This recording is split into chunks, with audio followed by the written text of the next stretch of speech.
इस प्रसंग में हम लेके आए हैं कहानी क्यों मनाई जाती है नरक चतुर्दशी। राधे राधे दोस्तों, सुनहरी कहानियों चैनल में आपका स्वागत है।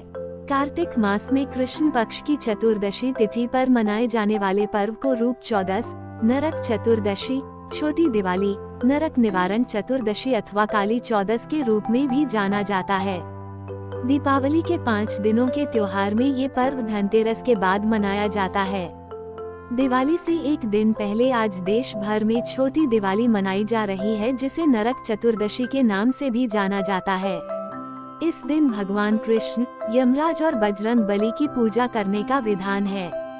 मान्यता है कि इस दिन पूजा करने से मनुष्य नरक में मिलने वाली यातनाओं से बच जाता है, साथ ही अकाल मृत्यु से रक्षा होती है। हिंदू धर्म में इस दिन सूर्योदय से पूर्व स्नान करके यम तर्पण एवं शाम के समय दीपदान का बड़ा महत्व है।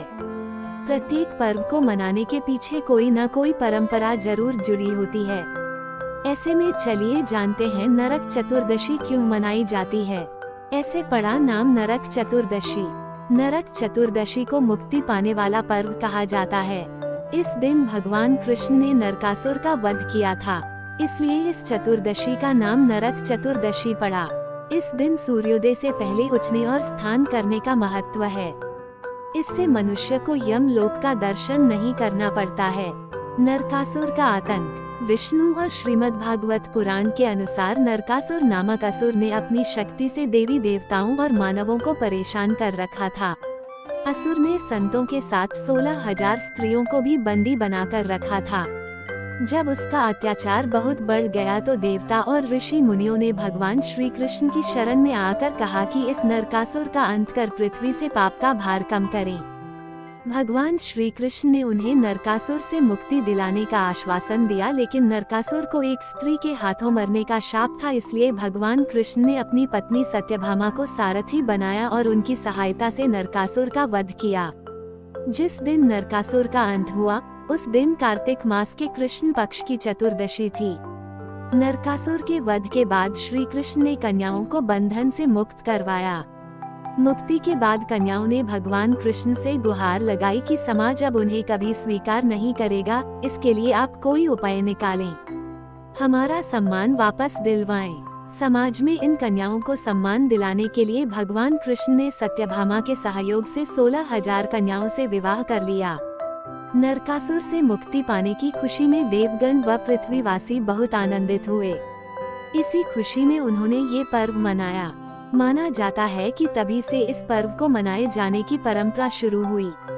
16,000 कन्याओं को मुक्ति और नरकासुर के वध के उपलक्ष्य में घर घर दीपदान की परंपरा शुरू हुई।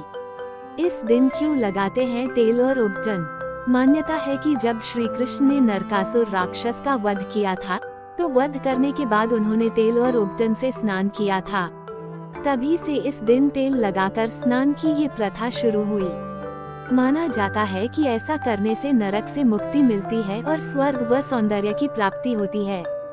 वहीं एक अन्य मान्यता के अनुसार नरकासुर के कब्जे में रहने के कारण 16,100 कन्याओं के उदार रूप को फिर से कांति श्री कृष्ण ने प्रदान की थी, इसलिए इस दिन महिलाएं तेल के उपटन से स्नान कर 16 श्रृंगार करती हैं। इसलिए महिलाएं करती हैं 16 श्रृंगार। भगवान कृष्ण ने इस दिन 16,000 कन्याओं का उद्धार किया। इसी खुशी में इस दिन महिलाएं 16 श्रृंगार करती हैं।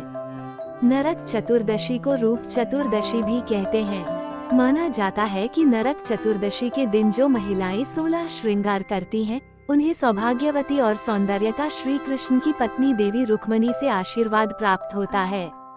ज्योतिष में है महत्व। ज्योतिष शास्त्र में कहा गया है कि नरक चतुर्दशी के दिन स्नान और उपटन के माध्यम से ग्रहों की शांति के उपाय भी कर सकते हैं। इस दिन स्नान के जल में ग्रहों से संबंधित वस्तुओं को मिलाकर स्नान करने से ग्रहों का अशुभ प्रभाव दूर होता है। इस दिन के व्रत और पूजा के संदर्भ में एक दूसरी कथा यह है।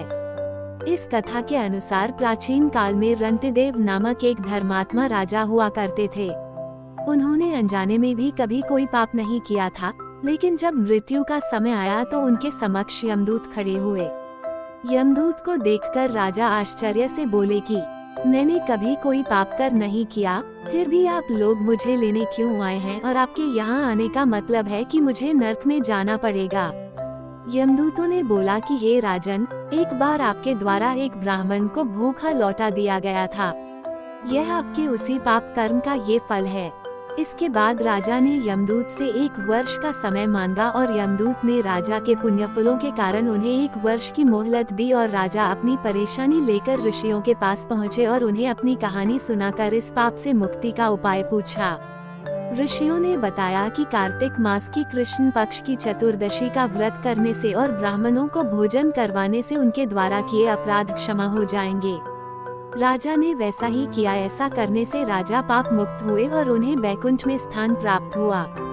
उस दिन से पाप और नरक से मुक्ति हेतु पृथ्वी पर कार्तिक चतुर्दशी के दिन व्रत करने का प्रचलन व घर घर दीपदान की परंपरा शुरू हुई। तो ये थी संपूर्ण कहानी नरक चतुर्दशी की। अगर आपको ये कथा पसंद आई तो चैनल को लाइक, शेयर और सब्सक्राइब करें। धन्यवाद।